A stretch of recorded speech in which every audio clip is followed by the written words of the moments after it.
I'm not sure you need that ace-type pitcher as much anymore if you have a circular offense, something that the Astros and the Yankees have. The Astros have very good contact-type hitters such as Carlos Correa, Jose Altuve, Yuli Gurriel, George Springer. And this is complemented by several other hitters who, while don't hit for as much average, get on base at a good clip and drive the ball with authority. The Yankees, meanwhile, they just kind of out-hit everybody. Miguel Andujar gets an extra base hit every other time at the plate, basically. Judge and Stanton are competing to see who has the most home runs on the team. Even Gary Sanchez, who is hitting at a terrible pace, you got to be careful pitching to him because he very well can hit the ball out of the yard. Now, of course, both of these teams do have great pitching on their side. The Astros kind of more than the Yankees, but they can't go anywhere without hitting. Jacob deGrom can pitch 1 or 2 run ball, but if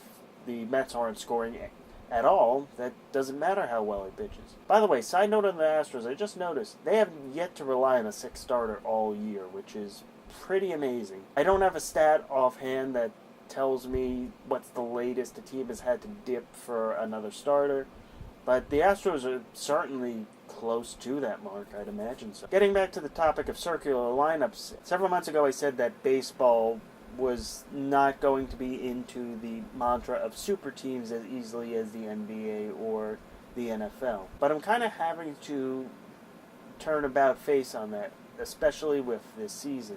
Not only are the Yankees setting themselves up for another dynastic run, I'm not sure how long this could last. What I'm trying to say here is the Yankees are probably one of the best, if not the best lineup in all of baseball. I don't think they need to add hitting at all at the deadline. Even if they do have injuries throughout the year, which probably still will happen, you still have Clint Frazier to back up the outfield.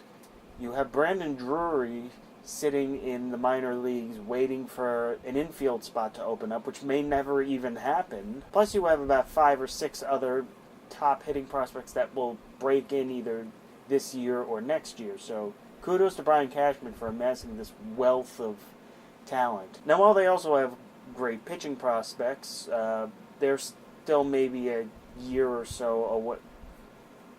While they also have good pitching prospects, and we'll see the first wave of that come up this year, the best pitchers are, as they say, yet to come. This is why a lot of people are saying that the Yankees should go after Cole Hamels or J.A. Happ and bolster their pitching for this year. And honestly, the starting pitching really is the only thing the Yankees need.